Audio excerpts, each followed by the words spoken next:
नमस्कार श्रोते हो. दीपक रेगे कथाकथन चॅनलवर तुम्ही ऐकताय जगन्नाथ शिंदे लिखित ढाण्या ही कादंबरी. आज कादंबरीचा पुढचा भाग. श्रोते हो, कालच्या भागात आपण बघितलं की आता आपले 3 शिलेदार शशिकला, सूर्यकांत आणि पाटेकर एकत्र आले. त्यांनी मोहीम उघडली आहे हे खून सत्र शोधून काढण्यासाठी. पण त्याच वेळेला नवीन बदलून आलेले जिल्हा अधीक्षक रावखंडे आणि जिल्हा परिषद अध्यक्ष संभाजीराव यांचंही गुळपीट झालेलं आहे. बघूयात आता नेमकं काय घडणार आहे. ऐकूयात आजच्या 7व्या भागात जगन्नाथ शिंदे लिखित ढाण्या. संकटग्रस्त कुटुंबियांना सानुग्रह अनुदान वाटप.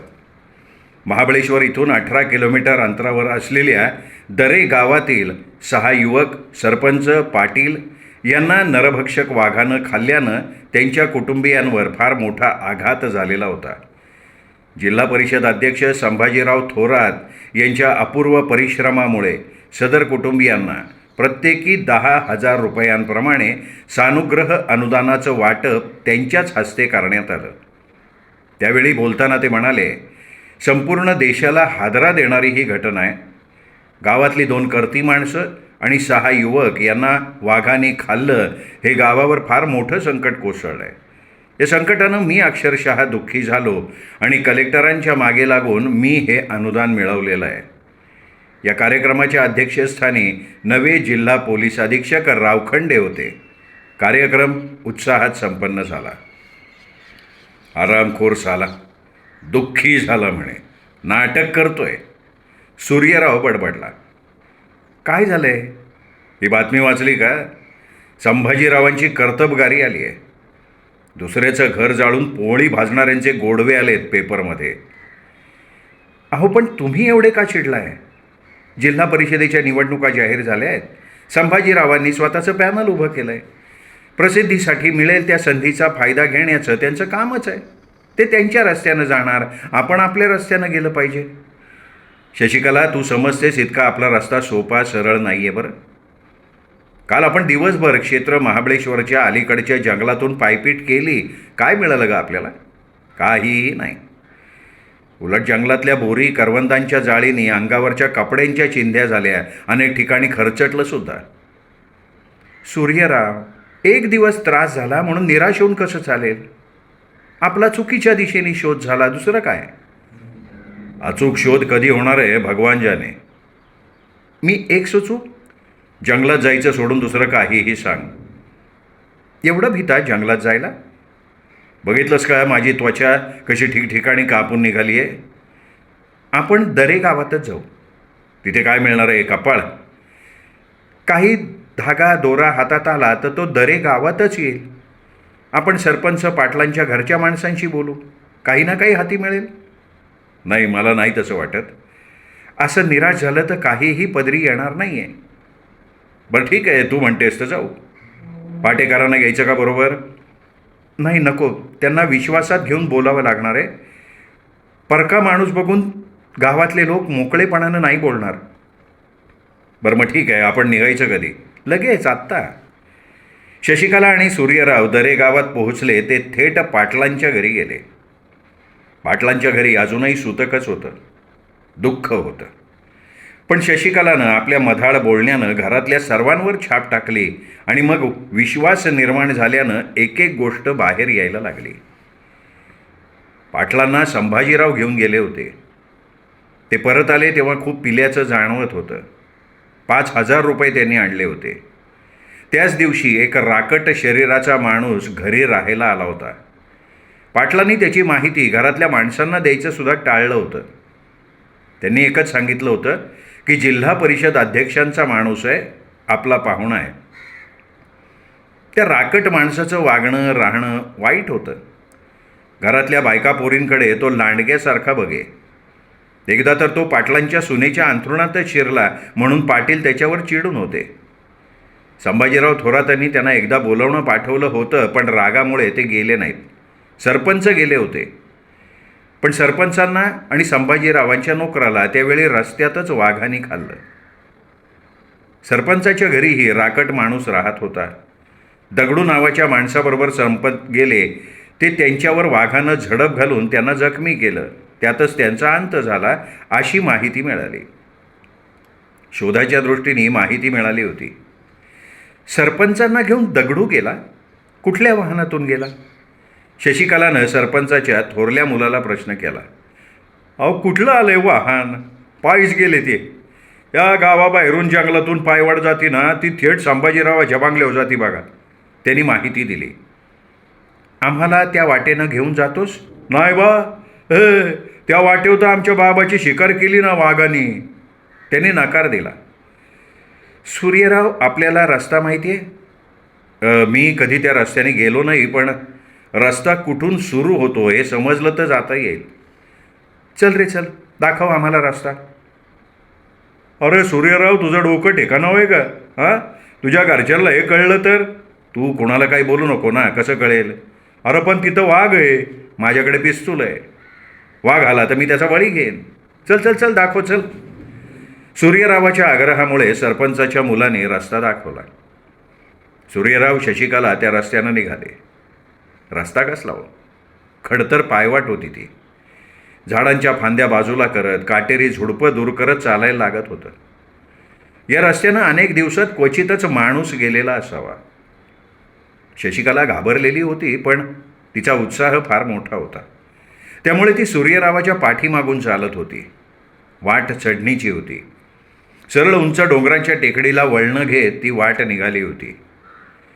किर्र जंगलामुळे या वाटेचा किंवा वाटसरूंचा मागमूस कुणालाही लागणं कठीणच होतं. ठिकठिकाणी खोल खोल दऱ्या होत्या. दरीवरून कडेच्या टोकावरून चालताना डोकं गरगरत होतं अक्षरशः. त्या जंगलात भीतीदायक शांतता होती. कुठे खट्टसुद्धा आवाज येत नव्हता. अवतीभवती नजर टाकत सश्यासारखे कान टवकारून सगळे सावधपणे चाललेले होते. सूर्यराव आपल्या मस्तीत फिरत होता. तो बालवयात दरेगावच्या शिवारात डोंगर टेकड्यात फिरला होता. जांभळं, पाडाचे आंबे, बोरं, तोरणं, करवंदासाठी तो भटकलेला होता. पण एवढ्या दूरवर जंगलात जाण्याची त्याची ही पहिलीच वेळ होती. या वाटेचा वापर अलीकडे कधी कोणी केला असेल हे सुद्धा त्यांनी पाहिलेलं नव्हतं.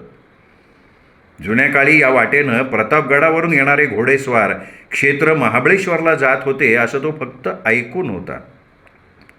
छत्रपती शिवछत्रपती याच वाटेनं जावळीच्या मोऱ्याचं पारिपत्य करण्यासाठी आले होते असं सुद्धा तो ऐकून होता. अर्धा अधिक डोंगर चढून झाला. शशिकला आता थकली. तिच्या पायाला गोळे आले. तिने बैठक घातली आणि पुढे चालणाऱ्या सूर्यरावांना म्हणाली, सूर्यराव. हां बोल. आता नाही चालणं होणार, पाय खूप दुखायला लागलेत. मग काय इथे मुक्काम करायचा इरादा आहे का? वाघाच्या, हिंस्त्र प्राण्यांच्या भीतीनं तिच्या अंगावरच काटा आला. आपण परत फिरलो, नाही वर चढलो तरी तेवढंच अंतर तोडायला लागणार आहे. मग परत जाण्यापेक्षा वर चढून जाणं आपल्या फायद्याचं आहे, नाही का? तुला नाही वाटत? सूर्यरावांचा हा सल्ला तिलाही पटला. ती म्हणाली, हो तुम्ही म्हणताय ते बरोबर आहे, पण पायात बळ नाही आहे. अगं मी आधार देतो की तुला, चल. असं म्हणून त्यांनी आधारासाठी हात दिला. पण एकाच वेळी आधारानं 2 माणसांना चालता येईल इतपत पायवाटेची रुंदी नव्हती. पाय थकले होते, पायात गोळे आले होते, तरीही शशिकला चालत होती. संभाजीराव थोरात आता निर्धास्त होते. महाबळेश्वरचे कदम इन्स्पेक्टर उगाचच म्याळ होते. आवाज टाकताच त्यांचे हातपाय थरथरत असत. त्यामुळे त्यांच्यापासून संभाजीरावांना अजिबात धोका नव्हता. DSP रावखंडे नावाप्रमाणे राव होते, पण त्यांना लाच खाण्याची बिमारी होती. संभाजीरावांनी त्यावर योग्य ते उपचार केलेले होते. रत्नागिरीचं कामकाज विश्वासू सलीम गणी विश्वासानं पार पाडत होता. तालमीतील वस्ताद साहेबराव कदमांशी मागच्या मोर्चा प्रसंगात आलेले संबंध आता चांगले दृढ झालेले होते. संभाजीरावांनी त्यांना नोटांचा रतीबच लावलेला होता. त्यामुळे त्यांनी आपल्या तालमीतल्या सगळ्या पोरांना चांगली मेहनत घ्यायला लावली होती. पैलवानांची फौजच जिल्हा परिषदेच्या निवडणूक प्रचारात कार्यरत होती. विरोधकांच्या सभा उधळणं, बॅनर फाडणं, शिवीगाळ करणं ही कामं त्यांच्या हातचा मळ होता. पण कोणी विरोधात आला तर त्याला दिवसा ढवळ्या उचलून तालमीत घालून घोळून काढत होते ते. यावेळची निवडणूक अभूतपूर्व ठरणार होती. संभाजीरावांना यात तिळमात्र शंका नव्हती. विरोधक उमेदवार प्रचाराला बाहेर पडत नसत. ते कसले निवडून येणार?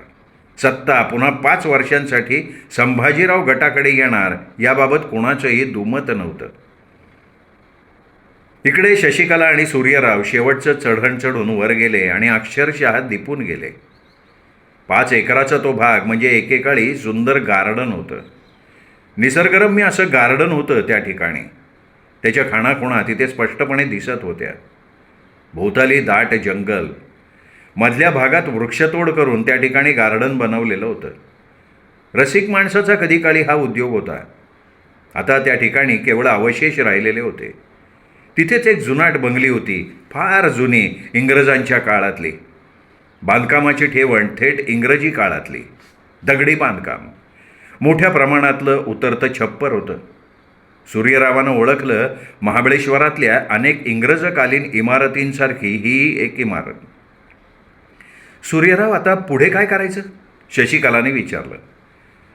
बंगलीपर्यंत आत्ताच जायचं नाही, इथेच लपून बसायचं. सगळ्या हालचाली आपण इथून बघायच्या. पण इथे तर कोणी दिसतच नाही आहे. आत्ताच खात्री नाही देता येणार आपल्याला. आपण थोडा वेळ वाट बघूया. पण काही वेळात अंधार पडेल. त्याच वेळेची मी वाट बघतोय. बंगली आहे याचा अर्थ बंगल्याचा रक्षक, माळी, कोणी ना कोणी असणारच इथे. पण त्यांची वाट बघण्याचं कारण? संशयास्पद वाटले ते तर आपल्याला फायदाच आहे ना. आणि संशयास्पद नसेल तर आपण या बंगलीच्या वरांड्यात आजची रात्र काढू. शशिकला जास्त बोलली नाही. डोंगर चढल्याने एक तर ती थकली होती आणि आत्तापर्यंत संशयास्पद काहीही हाती न आल्यानं ती दुःखीसुद्धा झाली होती. जंगलावर अंधार उतरला. बंगलीतले दिवे लागले. सूर्यराव, हा बोल. बंगलीत कोणीतरी आहे. हो. आपण जायचं बंगलीपर्यंत? थोडा वेळ शांत राहू, मग बघू. शशिकला काही बोलली नाही. दोघांच्याही नजरा बंगलीकडे रोखल्या होत्या. पण काही वेळ काहीच हालचाल होत नाही असं बघून अंधाराचा फायदा घेत दोघेही बंगलीपर्यंत पोचले आणि त्यांनी दरवाजावर थाप मारली. कोण आहे? वाटसरोत रस्ता चुकलाय, आश्रय हवाय, सूर्यरावाने आवाज दिला. दरवाजा उघडला गेला. पण उघडलेल्या दरवाजासमोर रिव्हॉल्वर हातात घेऊन एक माणूस उभा होता. सूर्यरावला का आणि कसं सुचलं कोण जाणे, त्यांनी उडी घेतली आणि रिव्हॉल्वर घेतल्या माणसाला त्याने आडवाच केला. त्या माणसाच्या हातून रिव्हॉल्वर दूर उडालं. तो उठला. जीवाच्या भीतीने धावत बाहेर पळाला. अंधाराची आणि दाट जंगलाची मदत त्यालाही मिळाली. काही क्षणात तो नजरेआड झाला. सूर्यराव शशिकलाने बंगल्यात प्रवेश केला. आत त्यांना एक माणूस दिसला. रिव्हॉल्वर रोखून सूर्यरावनी त्याला धमकी दिली. ए, कोण तू? मैं अल्ली साहब. अरे कोण अल्ली? खाना बनाने वाला. आणि गेला तो कोण? वो सुमेर सिंग साहब. कोण सुमेर सिंग? वो संभाजीराव थोरात का आदमी आहे.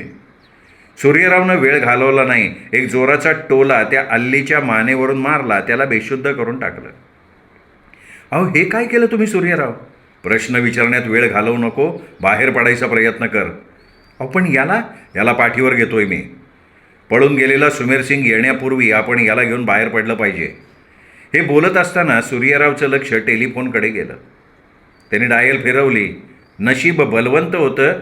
टेलिफोनवर पाटेकर होते. पाटेकर, टॅक्सी, खाजगी वाहन काहीही घ्या, ताबडतोब क्षेत्र महाबळेश्वरला या. एवढंच बोलून त्यांनी फोन खाली ठेवला. बेशुद्ध अल्लीला पाठीवर घेतला आणि तो निघाला. संभाजीराव थोरातांचं प्रचारसत्र ठरलेलं होतं. ते गांधीजींच्याप्रमाणे हात जोडत होते. हात जोडून काम होत नसेल तेव्हा क्रांतिकारकांसारखे समोरच्याचे हातपाय मोडत होते. निवडणुकीचा प्रचार थाटात चालू होता. दिवसभराच्या शेणावट्यानंतर जलपान करून ते आराम करत होते. वातावरण पूरक होतं, पण तरीही त्यांनी कुठेही संशयाला जागा ठेवलेली नव्हती. प्रचारसभा, गाठीभेटी, चर्चा, खलबतं, गाव खरेदी, ओल्या सुक्या पार्ट्या, सगळी प्रचारतंत्र त्यांनी वापरात आणलेली होती. आजही त्यांची ओली पार्टी झाली. पिणं खूपच झालं. 1:30 वाजला. रात्र टळून गेली होती. ते आडवे होणार तोच फोनची घंटी वाजली. हो नाही रे. मैं सुमेर सिंग. हा बोल. साहेब, हमला झाला. काय? अल्ली सापडलाय कब्ज्यात. अरे पण कसला, कोणी केला तो हमला? फार्म हाऊसवर झाला साहेब. अरे पण कोणी केला?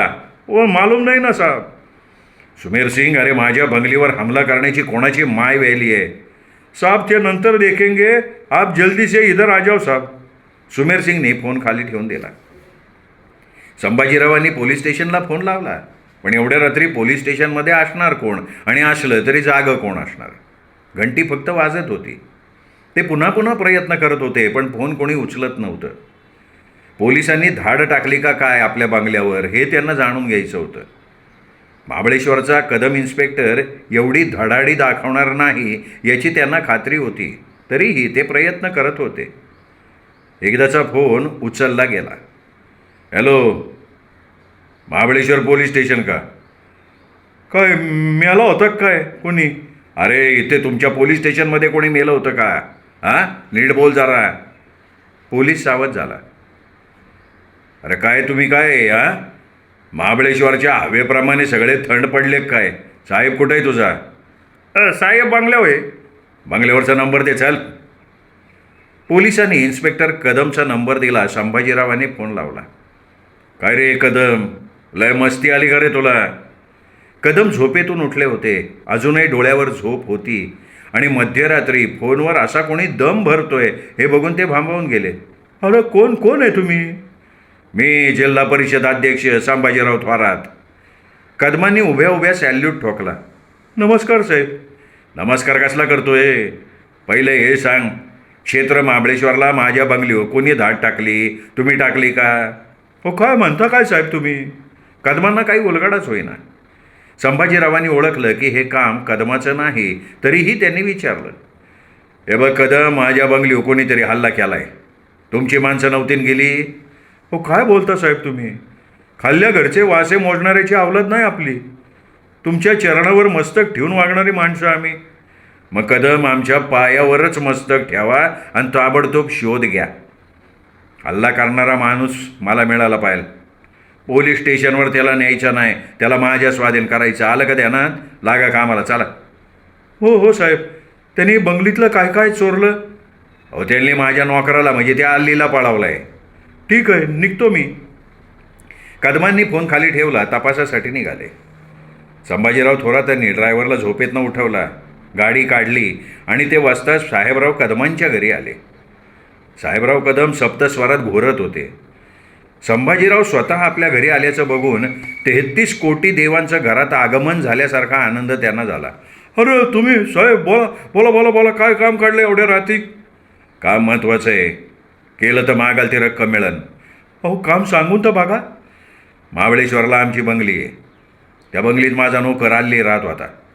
त्याला काही वेळापूर्वी कोणीतरी पळवून नेला आहे. बरं मग? मला तो हवा आहे. अल्ली? अरे तो अल्ली मिळाला तरी चालन, आम्हाला तो माणूस पाहिजे. पण कोण असावा तो? संभाजीरावांनी थोडा विचार केला आणि म्हणाले, एक आहे मिलिटरीतलं पोरगं, पण नक्की सांगता नाही येणार. पण त्योच असणार. त्याचं नाव आहे सूर्यराव. त्याच्याबरोबर ती पेपरवाली बाई बी असन. त्यांचं वर्णन काहीतरी? संभाजीरावांनी वर्णन सांगितलं. काय कुठं जातो आहे त्यो? 2 दिवस थांबा, त्याला हजरच करतोय बघा. एवढा वेळ नाही आपल्याकडं. एका दिवसात त्याला पकडला पाहिजे. गोळी घाला, हातपाय तोडा, काय पाहिजे ते करा, पण तो जिंदा नाही तर मुडदा माझ्यासमोर 2 दिवसात हजर करा. तो पोलिसांपर्यंत, पेपरवाल्यापर्यंत पोहोचण्यापूर्वी त्याचं थोबाड बंद झालं पाहिजे. ठीक आहे साहेब. क्षेत्र महाबळेश्वरचा परिसर पिंजून काढा. पोलीस स्टेशनच्या भोवताली माणसं ठेवा. ठेवतो साहेब, ठेवतो. आम्ही निघतोय. कामाचा मोबदला सांगितला असता तर. अहो साहेब, तुम्ही द्या. तुम्ही द्याल ते मी घेणार. हे 50,000 ठेवा ॲडव्हान्समध्ये. नोटाचं पुडकं त्यांनी पुढे टाकलं. साहेबराव कदमाचे डोळेच पांढरे झाले. ॲडव्हान्स म्हणून 50,000 म्हणजे खूप झाले की. अरे कसलाही विचार करतोय? द्या ठेवून. जपून ठेवा, न्याटानं काम करा. काय म्हणतोय मी? संभाजीराव थोरात बाहेर पडले. त्यांनी 2 माणसांना कामाला लावलं होतं. एक इन्स्पेक्टर कदम, तर दुसरे पैलवान साहेबराव कदम. या दोन्ही कदमांना कामाला लावलं तरी त्यांचं मन बेचैन होतं. त्यांनी आता स्वतः या प्रकरणावर लक्ष केंद्रित करायचं ठरवलं. निवडणूक प्रचार काही काळ सहकाऱ्यांवर सोपवून ते या प्रकरणावर स्वतः लक्ष ठेवणार होते. सूर्यराव आणि शशिकला यांना अंधाराचा फायदा मिळाला. त्यांनी अल्लीला रस्त्यावर आणला. अंदाजाप्रमाणे त्या ठिकाणी पाटेकर गाडी घेऊन आले. अल्लीला घेऊन ते बाटलीवाला बंगल्यात आले. बाटलीवाला या नावानं हा बंगला प्रसिद्ध होता. 50-60 वर्षांपूर्वी मुंबईत बाटल्यांचा धंदा करणाऱ्या अब्दुल काझी यांनी हा बंगला विकत घेतला. पण धंद्यावरनं बाटलीवाला नाव पडलं ते पडलं. हे बाटलीवाला महाबळेश्वरला मे महिन्यात राहायला येत. बाकी आपला धंदा बरा. माणूस मोठा हौशी, जुन्या वस्तूंचा शौकीन. बंगल्याच्या आत बाहेर त्यांनी जुन्या वस्तूंचं जणू संग्रहालयच केलं होतं. बाहेरच्या बागेत दगडी कोरीव काम केलेले मोठमोठे हत्ती, दगडी भांडी, अनेक प्रकारच्या दगडी मूर्ती, त्यावरचं अप्रतिम असं कोरीव काम. आत वरांड्यात तर लाकडी दगडी मूर्ती होत्या. बैठकीच्या हॉलमध्ये जुनं भव्य शिसवी फर्निचर होतं. मोठमोठे सोफा सेट, खुर्च्या, कपाट, वर छताला सुंदर सुंदर हंड्या, मधोमध झुंबर. बेडरूम तर कमालीची सुंदर होती. असा हा बाटलीवाला बंगला. अब्दुल काझीच्या मागे तो बंगला पोरका झाला. दोन्ही मुलं दुबईत स्थिर झाली आणि कित्येक वर्षात या बंगल्याला त्यांनी पाय लावला नाही. या बंगल्याचा माळी कम रखवालदार कोंडीबा मात्र आज अनेक वर्ष त्या बंगल्याची राखण करतोय. पगार नाही, पाणी नाही, पण तो राखण करतोय. त्याचा विश्वास आहे आज ना उद्या मालकाची पोरं दुबईहून येतील. इमाने इतबारे त्यांनी केलेल्या सेवेचं ते चीजही करतील. आज पोटापाण्याचा प्रश्न नाही आहे. वर्षाकाठी 15 दिवस 3 आठवडे तरी हा बाटलीवाला बंगला तो भाड्याने देतो. दिवसाचे 2,000 मिळाले तरी वर्षाकाठी 50-60 हजार कुठे जात नाहीत. 2,000 एका रात्रीचं भाडं कोणी हे हौसेनं देतं, कारण बंगलाच तसा आहे ना. त्याबरोबर त्याच्या भोवती किर्र झाडी असल्यामुळे फार मोठा निवांतपणा मिळतो इथे राहणाऱ्याला. दिवसभरात तर चिटपाखरू फिरकतही नाही. सगळं कसं निवांत. अशा या बंगल्यात त्यांनी अल्लीला आणला. 4 रट्टे बसताच अल्ली बोलता झाला. पण त्याला फार्म हाऊसवर येऊन फार थोडे दिवस झाल्यानं जास्ती काही माहिती मिळाली नाही. फार्म हाऊसची खडानखडा माहिती केवळ सुमेर सिंगलाच होती. बंगलीवर नवे DSP रावखंडे येऊन गेले एवढं मात्र त्यांनी सांगितलं. त्याच्या बोलण्यातनं बाहेर आलेली एकच माहिती महत्त्वाची, ती म्हणजे रत्नागिरीची.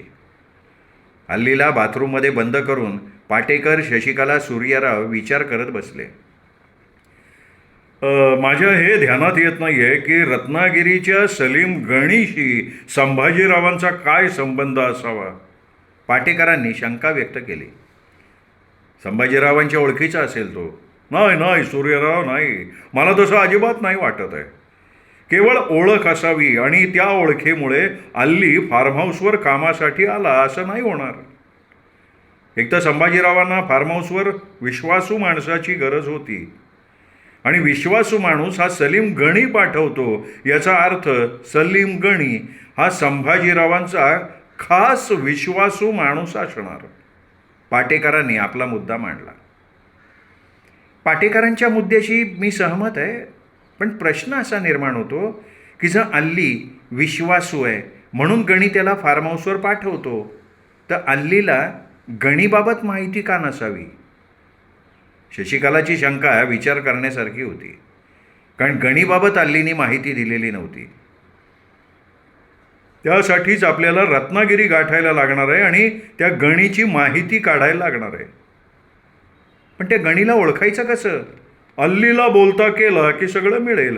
त्याचं वर्णन, त्याचं ठिकाण. कोणी कोणी जायचं रत्नागिरीला? शशिकलाने हा प्रश्न विचारायला आणि पाटेकर, सूर्यरावनं तिच्याकडे बघायला एकच गाठ पडली. खरं तर पाटेकर स्वतः रत्नागिरीला जायला उत्सुक होते. बरोबर शशिकला यावं अशी त्यांची इच्छा होती. तर सूर्यराव शशिकलाला परक्या माणसाबरोबर पाठवणं शक्य नव्हतं. पाटेकर, आपण एकटंच जाणं अधिक उचित. मी तुमच्याबरोबर आलो तर इथे अल्लीवर लक्ष ठेवणं शशिकलाला कठीण होईल. सूर्यरावनी युक्तिवाद केला आणि पाटेकरांच्या मनात येऊन गेलं, अरे तू अलीवर लक्ष ठेव, आम्ही दोघं जाऊन येतो. पण पाटेकर काही बोलले नाहीत. शशिकला काहीतरी बहाणा करून येण्याचं टाळणार हे आता त्यांना कळायला लागलं होतं. शशिकला सूर्यरावांकडे आकर्षित झालेली असावी अशी शंका अलीकडे त्यांना वारंवार यायला लागली होती. अर्थात हे पाटेकरांना अजिबात आवडत नव्हतं, कारण शशिकला त्यांना मनापासून आवडत होती. त्यांना ती कायमची हवी होती, पत्नी म्हणून हवी होती. त्यांनी स्वतःच एकटं रत्नागिरीला जायचा निर्णय घेतला. सूर्यराव, तुम्हाला दोघांना अतिशय सावध राहावे लागेल बरं का. संभाजीरावांनी आत्तापर्यंत शोधकार्य सुरू केलं असेल. पाटेकर साहेब, आमची काळजी करू नका. कोंडिबामार्फतच आमचे सगळे व्यवहार होतील. तुम्ही तुमची काळजी घ्या, फोनवरनं संपर्क ठेवा. वेळ पडली तर मी स्वतः येईन. सूर्यरावांचा निरोप घेऊन पाटेकर आडवाटेनं बाहेर पडले. संभाजीरावांचा आदेश आणि हाती आलेली 50,000ची माया यामुळे साहेबराव कदमांनी शोधकार्य जोमानं सुरू केलं होतं. खतरनाक शूटर मंदार पाटील, गेंड्याच्या ताकदीचा मारत्या रामानंद अशी निवडक पोरं जीप भरून महाबळेश्वरला पाठवून दिली होती. जीप गाडी होती, पेट्रोल होतं, खाण्यापिण्यासाठी पैसा होता. त्यामुळे ही पैलवान गँग मस्त मजेत महाबळेश्वरच्या रस्त्यावरनं जीप पळवत होती. इन्स्पेक्टर कदमांनी पुरी जीप पोलिसांनी भरून अध्यक्ष संभाजीराव थोरातांच्या चरणाजवळ आपलं मस्तक आहे याची खात्री पटवण्यासाठी जीवाचं रान सुरू केलं होतं. संभाजीराव स्वतः फार्महाऊसवर डेरी दाखल झाले होते. स्वतःला वाचवण्यासाठी ते थोडा जरी संशयित वाटला तरी त्याची शिकार करायला सज्ज झालेले होते. आपल्या महत्त्वाच्या ठिकाणी त्यांनी सावधानतेचा इशारा देऊन ठेवलेला होता. श्रोते हो, हा होता आजचा भाग जगन्नाथ शिंदे लिखित ढाण्या या कादंबरीचा. आपण बघतोय सगळीकडनं मोहीम जोरात चालू झालेली आहे. हो, सूर्यराव शशिकलांनी त्या अल्लीला पळवून आणलेलं आहे. बाटलीवाला हाऊसमध्ये त्याला डांबून ठेवलं आहे.